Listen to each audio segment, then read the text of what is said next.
Hello my friends, welcome to this video. Today we want to assist those who are taking the steps to apply for these charity jobs. And that's why I'm dedicating this video to explaining how exactly you can increase your chances of being selected for these roles. So if you are looking to land a charity role, especially the one that gives visa sponsorship, this video will help you do just that. And it doesn't matter whether you are applying from within the UK or outside the UK. If you follow these tips, your chances of being selected will increase dramatically. So let's go. Firstly, I have to tell you that getting any kind of job, let alone charity roles in the UK, is not something that you can get on a silver platter. You really have to put in the work. You have to put in the hard work. And I mean, you really have to work on it. So your very first beginning point should be to get that full list of UK licensed visa sponsorship employers, and then filter them and get the charity organizations that are licensed to give visa sponsorship. If you don't know how to do that, then make sure that you watch this video here, because I explained everything in there. But the list itself, I'm going to link it in the description, so you can download it and then you use the method I explained in that video to filter and get the charity organizations. It's a very long list, so you have to do your research. Make sure that you go to each organization, because some of them may not hiring right now. Some of them may have already hired on visa sponsorship and now they only have roles that are not for visa sponsorship. Because remember, these organizations apply for these visa sponsorship codes. And once you have used up all your codes, you can either have to apply for more or you wait for the next year. So they may be on the list, but at the moment they are not having openings, or they have openings without visa sponsorship. So make sure that you go through as many as possible, check their website, check their career section or volunteering section, and see what roles are there. After going through that and finding the vacancies are actually there, or they are actively looking for people to recruit, then that is a good point. The next thing you want to do after identifying the charities that are actively recruiting is to understand what the charity is all about, and make sure that your personal belief and interest aligns with the goals of the charity, so that there is no conflict. For example, if you are this person who believes that Israel should continue bombing Palestine, and this particular charity is against Israel bombing Palestine, it would be difficult for you to convince yourself that you can work for an organization like that. So that's why I encourage you to research on what the organization is about, so that it is an organization you are happy to work with. Because what you must know is that these organizations are looking for people who are passionate about their cause, people who have the ability to work well in a team. They may also be looking for people who are good at fundraising, people who can organize events efficiently and effectively, or people who are capable of supporting vulnerable groups. And that takes us back to reading the job description carefully of each opening. Read it well and make sure you tailor it to your CV and your cover letter. We already covered how to write a good CV for a charity organization role. If you didn't watch that video, just click right here and you watch it and know how best you should write your CV in order to increase your chances of being selected.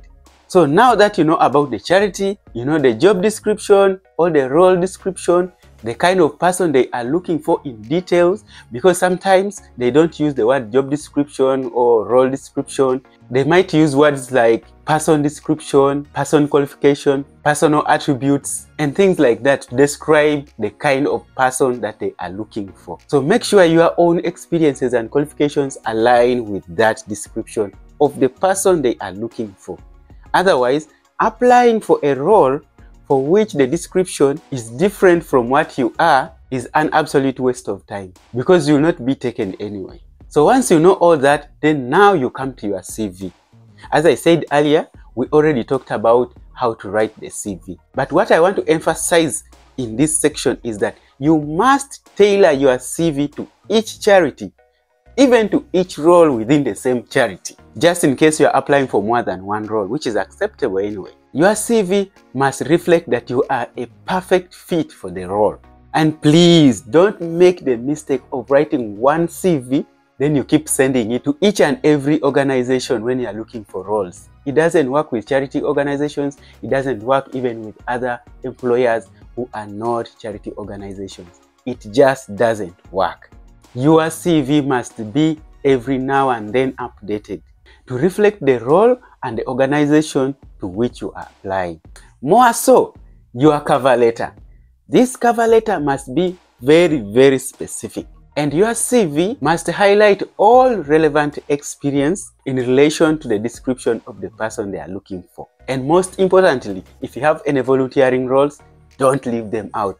This is your time to highlight them. And if you don't have any charity experience, just focus on your transferable skills. Skills like good communication, leadership skills, event organization, and project management. These two are valued by charity organizations. Next, you need to showcase your passion for charity. How do you do this? Well, this is reflected in your CV and cover letter. You must show genuine enthusiasm for the work that the organization is carrying out. That's why I said earlier, your personal interests must align with the interest of the organization. In fact, I would even recommend that, for example, if the organization has conflicting religious beliefs with your own religious beliefs, this might not work out well. So you probably shouldn't apply to those kinds of organizations. For example, if you're a Muslim and the charity organization is Christian and they require that once you are working with them, you must practice Christianity or something like that, then obviously it is going to conflict with your personal beliefs. So my personal take would be, don't apply to that one. Look for the one that aligns with your own personal beliefs. Because under those charity organizations, there are several. There are Christian, there are Muslim, there are non-religious ones, etc, etc. So pick the one for which you have genuine enthusiasm, because this, my friends, is going to show up in your CV. Or even if you get in and yet you are not genuinely interested in the work of that organization, it is going to show up in your work and probably something negative might come out. So you don't want to go through that. Just pick only those for which you have genuine enthusiasm and interest and you believe in their cause. Also in this part, if you have ever participated or volunteered in any kind of charity activities or even provided support for charity organizations, you should highlight this as well in your application. Doing this is going to demonstrate your commitment to charitable activities, and this will help you stand out from the rest of the applicants, and thus increasing your chances of being selected. The next thing you want to do, but before we move to the next one, if you are finding any value in this video at all, please make sure that you give it a thumbs up and share it with your friends who are interested in getting these roles. And if you haven't yet subscribed, please make sure that you hit subscribe and turn on that notification so that each time I release a video like this, you'll be among the very first ones to see it. That is, of course, after my members have already watched it, because my members get to see the video way earlier than the rest of you guys. Having said that, let's continue. The next thing you might want to do is to network. You should network with charity professionals. You should network with people who are working with the charity organizations in the UK, for example. And you can do this by connecting in LinkedIn. You can join online charity groups, you can follow charity groups on social media and engage meaningfully, or you could attend networking events where you know that the charity organization recruiters might be present. And if you're that kind of social person and you can manage to establish a connection, that will be good for you. It will work in your favor. In fact, I have a personal testimony that this kind of networking actually works. But generally speaking, the more connections you make, the higher your chances of succeeding in not just securing these kinds of roles, but any other kind of role that you may be looking for now or in the future. So after doing that, the next important thing that you want to do, if you are looking for a role with visa sponsorship, is to look for those that explicitly state that they provide visa sponsorship at that moment for that particular role. If you do this, you'll be doing everything when you are sure of what you are doing. If it doesn't mention, well, you can inquire, but that is going to take time because you're going to inquire and then wait for them to respond. The easiest and the best thing to do is to keep looking for the ones that have visa sponsorship available stated. That way, you save your own time and increase your chances of getting the role sooner rather than later.